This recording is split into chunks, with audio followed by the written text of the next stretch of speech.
तो मैंने recently Instagram पे एक स्टोरी डाली थी जिसमें मैंने तुम्हें कहा था कि जो भी तुम्हारा बेस्ट काम है वो मेरे को भेजो और उसमें से जो भी मुझे सबसे अच्छा लगेगा मैं उसको शेयर करूंगा। तो मुझे 4 लोगों ने ट्रैक्स भेजे थे एंड आई थॉट कि नंबर ऑफ ट्रैक्स इतना ज़्यादा नहीं है और अगर मैं सारे ट्रैक्स सुन ही रहा हूँ तो क्यों ना एक फीडबैक दे दूँ। स्टोरी में मैंने बस एक चीज झूठ कही थी कि जो भी मेरा फेवरेट ट्रैक होगा उसको मैं शेयर करूंगा, और सच बात ये है कि मैंने सारे ट्रैक्स के लिंक डिस्क्रिप्शन में दिए हुए हैं। सारे ट्रैक्स शेयर करने का मैंने इसीलिए सोचा क्योंकि मुझे इनमें से कोई भी ट्रैक ऐसा नहीं लगा जो शेयर होने के लायक नहीं है। ये थोड़ा सा सच जैसा साउंड करेगा बट ये तुम्हें भी पता है कि यूट्यूब पे काफी सारे ऐसे ट्रैक्स होते हैं जो ठीक से ही होते हैं या फिर कभी कभी खराब भी होते हैं जो समहाउ लोगों तक अच्छे से रीच कर जाते हैं। बट काफी अच्छे अच्छे गाने एंड इवन काफी अच्छा अच्छा कंटेंट भी है यूट्यूब पे जो लोगों तक रीच नहीं कर रहा क्योंकि लोग लाइक नहीं कर रहे, कमेंट नहीं कर रहे, शेयर नहीं कर रहे, इवन इफ वो एंजॉय कर रहे हैं कंटेंट को या फिर कुछ गेन कर रहे हैं उस कंटेंट से।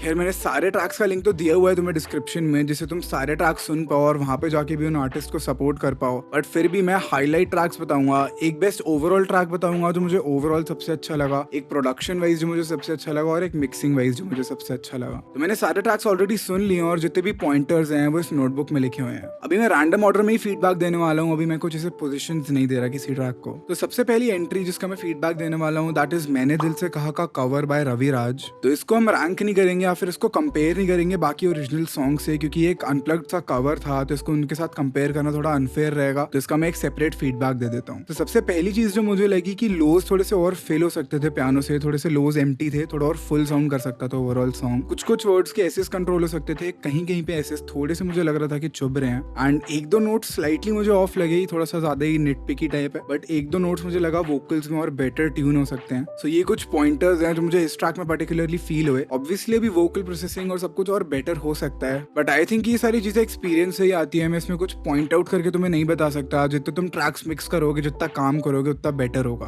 तो जो नेक्स्ट ट्रैक है दैट इज क्यों बाय अमृत सिंह जो मुझे एमडी इजान ने भेजा था एंड आई थिंक उन्होंने प्रोड्यूस और मिक्स किया इस सॉन्ग को। तो अगर पॉइंटर्स की बात करूं तो मुझे लगा कि थोड़ा सा और वाइड और थोड़ा सा और ओपन साउंड कर सकता था ये सॉन्ग ओवरऑल। आई थिंक 12.5 के आसपास तुम थोड़ा सा इसको बूस्ट कर सकते हो हाईज में, एक हाई शेल्फ यूज करके थोड़ा और ब्राइट साउंड कराने के लिए। पैनिंग भी इसमें थोड़ी और यूज हो सकती थी, थोड़ा सा और वाइड साउंड करवाने के लिए और थोड़ी क्लैरिटी ऐड करने के लिए एलिमेंट्स में। वोकल्स में मुझे एक तो लगा कि कहीं कहीं पे जब सिंगर सांस ले रहा था गाते गाते तो वहाँ पे हल्का सा ऑफ टाइम हो रहे थे वोकल्स, तो उसको एडिट करके थोड़ा सा और टाइमिंग पे ला सकते हो। बहुत स्लाइटली ऑफ नोट्स है कहीं कहीं पे, वो इतना मेजर फ्लॉ नहीं है। एक चीज मुझे और लगी कि वोकल्स पे सैचुरेशन या एक्साइटर का थोड़ा और बेटर यूज हो सकता है, वो एक काइंड ऑफ अ पॉप लाने के लिए, और ऐसे ब्राइट से वोकल्स अचीव करने के लिए ये वाली रील चेक कर सकते हो। और मुझे ऐसा लगा कि इसमें जो हमारा लो एंड है वो मोनो नहीं है, तो इसको मोनो करने के लिए मेरी मिक्सिंग वाली सीरीज चेक कर सकते हो। उसमें मैंने बैलेंसिंग वाले और इक्यू वाले लेक्चर में बताया है कि तुम लो एंड को कैसे अच्छे से मोनो करके कंट्रोल कर सकते हो। तो जो अगला ट्रैक है दैट इज कहानियां बाय सैफ। इस ट्रैक में मुझे मेजरली दो चीजों ने थोड़ा ज्यादा बॉदर किया।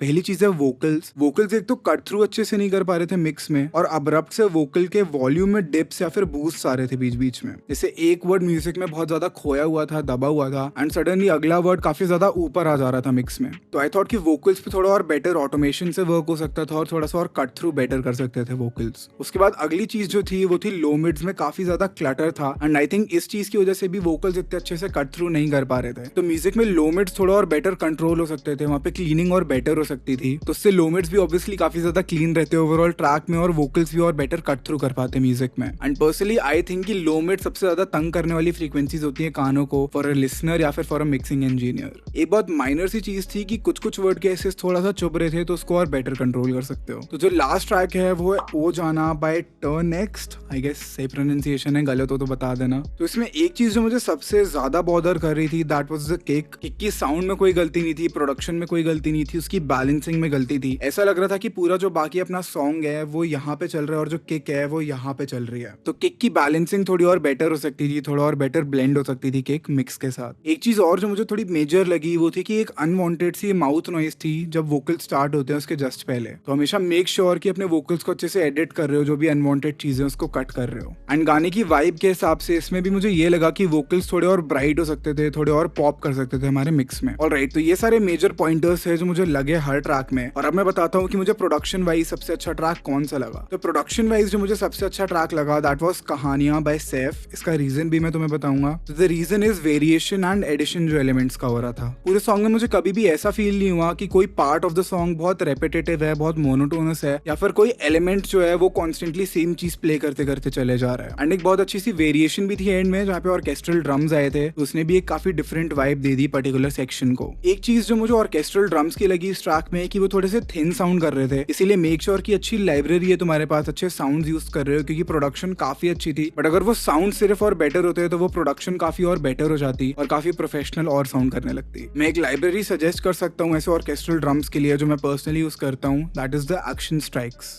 उसके बाद मिक्सिंग वाइज जो मुझे ट्रैक सबसे अच्छा लगा दैट वाज ओ जाना बाय टर्नेक्स्ट। ऑब्वियसली वो दोनों चीजों को इग्नोर करके जो हमारी किक थी और जो अनवांटेड नॉइज थी, इन दोनों को अगर इग्नोर कर दे तो सबसे बेटर मिक्स मुझे इसका लगा, क्योंकि काफी ओवरऑल ट्रैक क्लीन साउंड कर रहा था। कोई भी एलिमेंट मुझे ऐसा नहीं लग रहा था कि बहुत ज्यादा ओवर पावर कर रहा है या फिर थोड़ा पीछे रह रहा है। बैलेंसिंग वाइज मुझे काफी सही लगा except for the kick again, but या ओवरऑल काफी क्लीन था, काफी अच्छा मिक्स लगा मुझे इसका। तो जो ट्रैक मैंने ओवरऑल विनर के लिए चूज किया है दैट इज क्यू बाय अमृत सिंह, जो मुझे एमडी इजान ने भेजा था। ये मैंने चूज किया simply because of the one thing कि इसमें कोई भी ऐसे मेजर फ्लॉ नहीं था। ऑब्वियसली बेटर हो सकता है ये भी ट्रैक, इसमें भी काफी चीजें इंप्रूव हो सकती हैं, इसमें भी मैंने तुम्हें पॉइंटर्स बताए हैं, बट एक ऐसा ट्रैक था जो मैं अभी रिलीज कर सकता हूँ विदाउट एनी करेक्शन और मुझे इतना ज्यादा बॉदर नहीं करेगा। तो इसको चूज करने का रीजन इज सिंपली जो मैंने अभी बताया, इसमें कोई ऐसा मेजर फ्लॉ मुझे नहीं लगा जो मुझे बहुत ज्यादा तंग कर रहा हो। तो अगर इन सारे ट्रैक्स में से मुझे अभी कोई बोलता रिलीज करने को तो मैं यही चूज करता। तो अगर तुम्हें भी अपने ट्रैक्स पे फीडबैक चाहिए तो make sure to follow me on Instagram. मैं ऐसे स्टोरीज डालता रहूंगा अगर ऐसे ही रिस्पॉन्स आता रहा, एंड तुम्हें वहां पे अच्छी अच्छी 1 मिनट के अंदर अंदर टिप्स एंड ट्रिक्स भी मिल जाएंगे। अगर ये वीडियो अच्छी लगी तो make sure to drop a like and a comment. मेरा नाम है Shashwat and I will see you guys in the next video.